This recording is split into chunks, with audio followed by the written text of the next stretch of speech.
প্রথম প্রশ্ন করলো মুসা আলাইহিস সালামকে, বলল, ও মুসা, তুমি তো দিতে পারতা, যখন আমি বলছি গোশত খাইতে মনে চায়, তখন তুমি তো বলতে পারতা যে আমার কাছ থেকে নেন, তুমি তো এটা বলো নাই। ওই পাগলে বলছে, ওই পাগলের কথা আমি কিভাবে ফিরিয়ে দিই? ওই পাগলের কথা, ওই পাগল ওই মহিলাকে বলছে, মা রে, যে আমারে খাওয়াবে তার মনের আশা পূর্ণ করব। অনেক ক্ষুধার্ত ছিল ওই মহিলা, তার নিজের খাবার ছিল বাড়িতে, আর কোনো খাবার ছিল না, সে না খেয়ে তার খাবারকে দিয়ে দিছে। মহিলাও কুরবানি করছে। আর এই পাগলে বলছে, আমি তোমাকে সন্তান দিলাম, আমি বলো মুসা, যে তার নিজের শরীরের গোশত আমার জন্য দিয়ে দিতে চায়, তার কথাকে আমি কেমনে ফিরিয়ে দিব? তার কথা, मोहब्बत दोनों जहां में जाकर यही जाकर पुकाराई, जिसे खुद यार ने चाहा उसे याद यार आई। আমার শায়েখ বলেন, যখন আল্লাহ পাকের সময় হয় বান্দাকে আপন করার, তখন বান্দার অন্তরে আল্লাহর প্রেম জাগ্রত হয়ে যায়, আল্লাহর ইশক জাগ্রত হয়, আল্লাহর ইশক জাগ্রত হয়। বন্ধুরা আমার, এজন্য আমার শায়েখ পীর মুর্শিদ আরিফ বিল্লাহ শাহ হাকিম মোহাম্মদ আখতার সাহেব নাব্বারুল্লাহ মারকাদা বলতেন, करीब जलते हुए दिल को अपना दिल कर दो, ये इश्क लगती नहीं लगाई जाती है। তুমি যদি আশিক হতে চাও, কোন এক আল্লাহওয়ালার সিনার সাথে সিনাকে লাগায় দাও, অন্তরের সাথে অন্তরকে মিলায়া দাও, তার মিজাজের সাথে মিজাজকে মিলায়া নাও। কয় কেমনে? হযরত আলা করাচি বলতেন, দেখো লাকসাবানের ডাইসে, যেই ডাইসের মধ্যে লাকসাবানের ডাইস, যদি একই ডাইস তোমারটাও হয়, তো ওই ডাইসের থেকে লাকসাবানি বের হবে।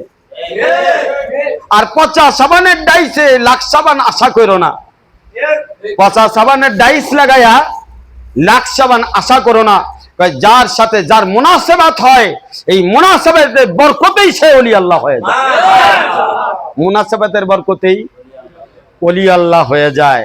সেজন্য আল্লামা আলুসি সৈয়দ মোহাম্মদ বাগদাদি তাফসীরে রুহুল মাআনিতে লিখছেন যে শায়েখের সোহবত কতদিন ইখতিয়ার করব? ততদিন খালিতুহুম লিতাকুনু মিসলুহুম, যে তুমি তাদের সোহবত এতটা ইখতিয়ার করো যতক্ষণ না পর্যন্ত তার মতো তুমি না হয়ে যাও। এই জন্য সোহবত দ্বারা নিসবত তৈরি হয়, আর যদি নিসবত ছাড়া খেলাফত হয়, ওই খেলাফতের কোনো দাম নাই। বন্ধুরা আমার, এই জন্য সোহবত নিসবতকে প্রাধান্য দেয়। রাসূল সাল্লাল্লাহু আলাইহি ওয়াসাল্লামের নিসবত পেতে মোট কয় বছর লাগছে? 23 বছর সময় লাগছে নিসবত নেওয়ার জন্য। আল্লাহ রাসূল সোহবতে কয়দিন ছিলেন? 27 বছর মেরাজে আল্লাহ পাকে ডাইরেক্ট সোহবতে ছিলেন। একজন নবীর যদি নিসবত নেওয়ার জন্য 23 বছর সময় লাগে, এবং সোহবতে যাই 27 বছর সোহবত নেওয়া লাগে, তাহলে আমার আপনার কয়দিন সোহবত নেওয়া লাগবে? আমার আপনার কয়দিন সোহবত নেওয়া লাগবে? বন্ধুরা আমার, 3 জিনিস 3 জায়গায় জারি হয়েছে। খানকা জারি হয়েছে হীরা গুহা থেকে, ইবাদতের মারকাজ হচ্ছে বাইতুল্লাহ, আর ইলমের মারকাজ হচ্ছে মদিনা। বেলায়েতের মারকাজ হচ্ছে হীরা গুহা, বেলায়েতের মারকাজ হীরা গুহা। কয় হীরা গুহা কারণ কি? কয় এটার ভিতরে একটা বিশেষত্ব আছে।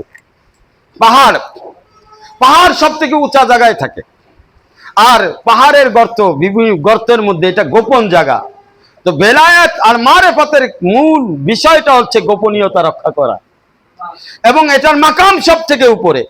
আমার শায়েখ পীর মুর্শিদ আরিফ বিল্লাহ শাহ হাকিম মোহাম্মদ আখতার সাহেব নাব্বারুল্লাহ মারকাদা বলতেন, इश्क जिसका इमाम होता है उसका बड़ा मकाम होता है।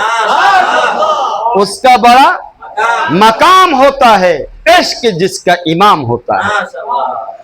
আমার হযরতুল্লাহ করাচি বলতেন, এক তো নামাজ ইবাদত আমরা করি, নামাজ পড়তে হবে ফরজ তাই, আর আশিকের নামাজ এমন হয় না। আশিকের নামাজ, আশিক যখন নামাজে দাঁড়ায় মাসুক তখন সামনে থাকে, আশিক তখন নামাজের মধ্যে হারায় যায়, নামাজের মধ্যে হারায় যায়।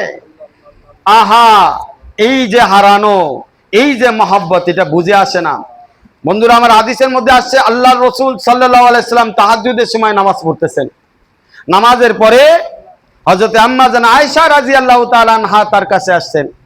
সাধারণত নামাজ শেষ হলে আল্লাহর রাসূল সাল্লাল্লাহু